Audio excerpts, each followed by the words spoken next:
విమానాలు 4 మాయమయ్యాయంటే దేశానికి ఎంత నష్టం? చాలా కాలం క్రితం బెర్ముడా ట్రయాంగిల్లో ఇలాగే ఓడలు మాయమైపోయాయి సార్. ఎందరో మేధావులు శాస్త్రజ్ఞులు పరిశోధించి దానికి కారణం కనుక్కోలేకపోయారు సార్. ఇదేదో శత్రు దేశాల పన్నాగమని నాకు అనుమానంగా ఉంది సార్. నో, అన్ని దేశాలతో స్నేహ సంబంధం ఏర్పరచుకున్న మన దేశంపై ఎవరు కాలు దూవుతారు? ఇది ఇతర దేశాల పని కాదని నా నమ్మకం. ప్రెసిడెంట్, హోమ్ మినిస్ట్రీ విషయంలో ఆందోళన పడుతున్నారు. At any cost we should solve this problem. ఇంకొన్ని ఫ్లైట్స్ ని కొంతమంది ఎక్స్పర్ట్స్ ని సెట్ చేయడానికి పంపించి ప్రయత్నం చేద్దాం sir. Damn it! Captain Sinha, captain Varma తెలివి తక్కువ వారు కాదు. ఒక్కొక్కరు 10,000 ఫ్లయింగ్ అవర్స్ కవర్ చేసిన వాళ్ళు. ఈ స్థితిలో ఇంకొక ఫ్లైట్ ని పంపిస్తే నష్టాన్ని మరింత చేర్చిన వాళ్ళం అవుతాం. నా ఉద్దేశంలో ఈ మిస్టరీని సాల్వ్ చేయడానికి ఒకే ఒక వ్యక్తి ఉన్నాడు. ఏజెంట్ 116.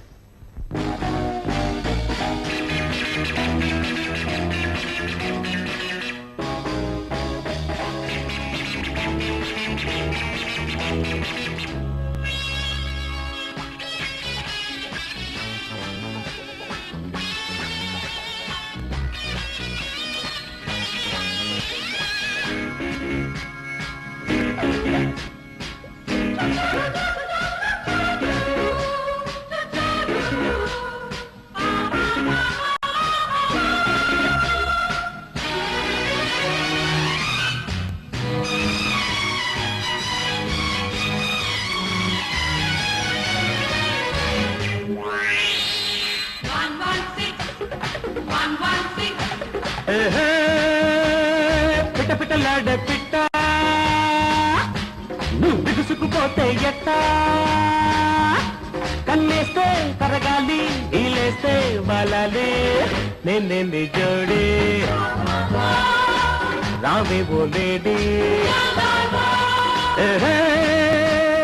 పిట్ట పిట్టలాడే పిట్ట నువ్వు బిగుసుకుపోతే ఎట్ట,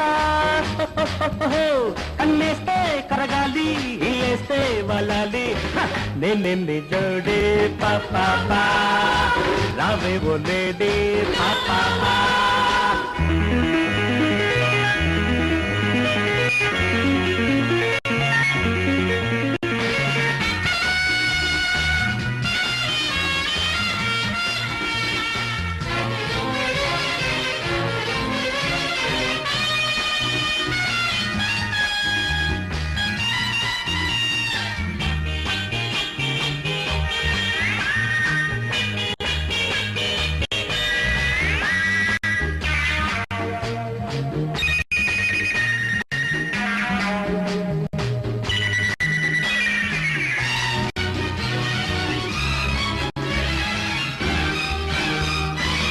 ఆడాలి నువ్వు నేను డార్లింగ్ డార్లింగ్, పాడాలి కలిసి మెలిసి లవ్ సాంగ్ లవ్ సాంగ్, మురిపించే ఇద్దరి గంట మోగాలి వలపుల గంట. So long good bye. పిట్ట పిట్టలాడే పిట్ట నువ్వు బిగుసుకుపోతే ఎట్ట, కన్నేస్తే కరగాలి, ఈలేస్తే వాళ్ళాలి, నిన్నే జడే రావే ఓలేడే.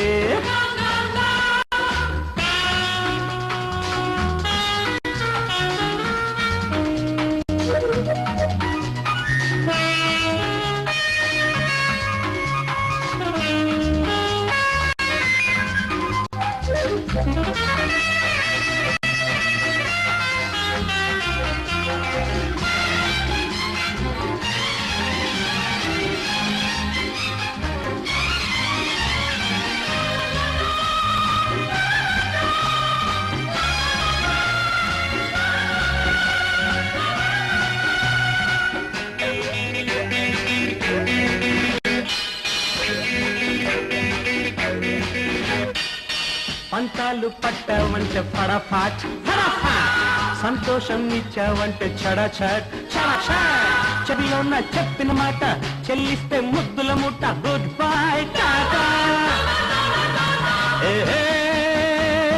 పిట్ట పిట్టలాడే పిట్ట నువ్వు బిగుసుకుపోతే ఎట్ట, కన్నేస్తే కరగాలి, ఈలేస్తే వాళ్ళాలి, నిన్నే జడే పాపా రావే ఓలేడే పాపా. నేనేమి జోరే పాపా. ఇలాంటిదే మరో జోక్ చెప్తాను. చెప్పు. ఓ భర్త అర్ధరాత్రి పూట ఇంటికి తిరిగి వచ్చేసరికి తన భార్య మంచం మీద మరొకడితో రొమాన్స్ చేసుకోవటం చూశాట. అది చూసి కళ్ళు తిరిగిన శ్రీవారు ఏమిటిది బుద్ధుందా లేదా అని కోపంగా అడిగాట. చూ డార్లింగ్, మా వారు ప్రతి చిన్న విషయానికి సిల్లీగా ఇలా కోపడతారని చెప్పాను గుర్తుందా అని భార్య ప్రియుడితో కూల్ గా అందట. రే, ఆడపిల్లలు నీ చుట్టూ ఎందుకు చేస్తారో ఇప్పుడు అర్థమైందిరా. ఇలాంటి జోక్స్ చెప్పి వాళ్ళని అట్రాక్ట్ చేస్తాం అనమాట. ఏమిట్రా ఇది? బాగా తినిపించేసి రేపు స్కీయింగ్ కాంపిటీషన్ లో నన్ను ఓడించేయాలని ప్లాన్ వేస్తున్నావా? భలేవాడివే.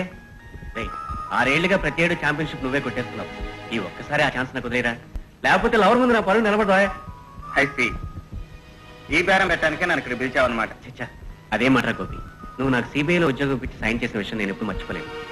కాకపోతే ఇది మన స్నేహితుల మధ్య వైరం. వాయ్, కింద తేడాది నీ చేతిలో చెట్టుగా ఓడిపోయినప్పటి నుంచి కసిగా ప్రాక్టీస్ చేశాను.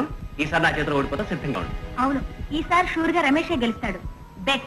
ఓకే, గెలిపేవరితో రేపు తేలిపోతుందిగా.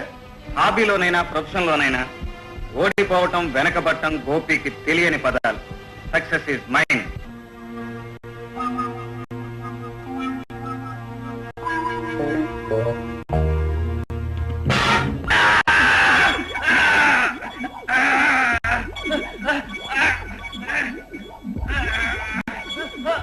రమేష్, రేపు మంచుకొండల్లో జరగబోయే స్కీయింగ్ పోటీల్లో నువ్వు గోపిని చంపేయాలి. గోపిని చంపాలి. గోపిని శత్రు. నువ్వు గోపిని చంపేయాలి. నీ వెంట నీకు తోడుగా మా మనుషులుంటారు. You should kill Gopi. Kill Gopi. చెప్పు, ఏం చేయాలి నువ్వు? గోపిని చంపాలి. ఎప్పుడు? రేపు స్కీయింగ్ పోటీల్లో.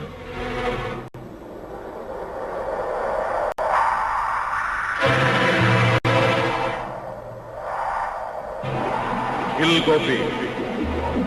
చంపు గోపిని. కిల్ గోపి. చంపు గోపిని.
ప్లీజ్, నా మాట విని.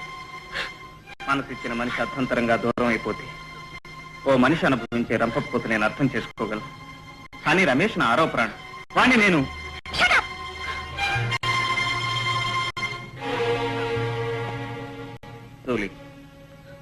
రమేష్ లో ఆ మార్పు ఎందుకు వచ్చిందో తెలియదు.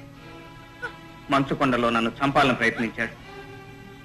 ఆత్మరక్షణ కోసం నేను చేసిన ప్రయత్నంలో వాళ్ళ మనుషులు కాల్చిన బుల్లెట్ తగిలి అతను మరణించాడు.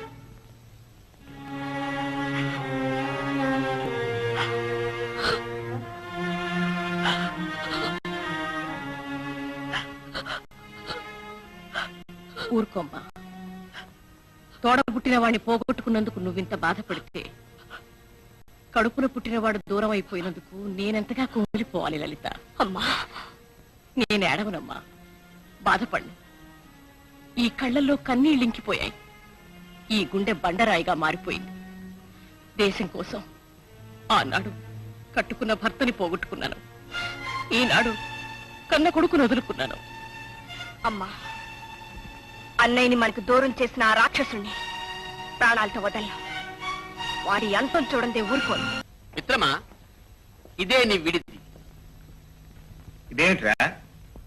ఈ హాలు మిత్ర చూడ్డానికి 60 ఏళ్ల ముసలి డొక్కులా ఉన్న లోపల 16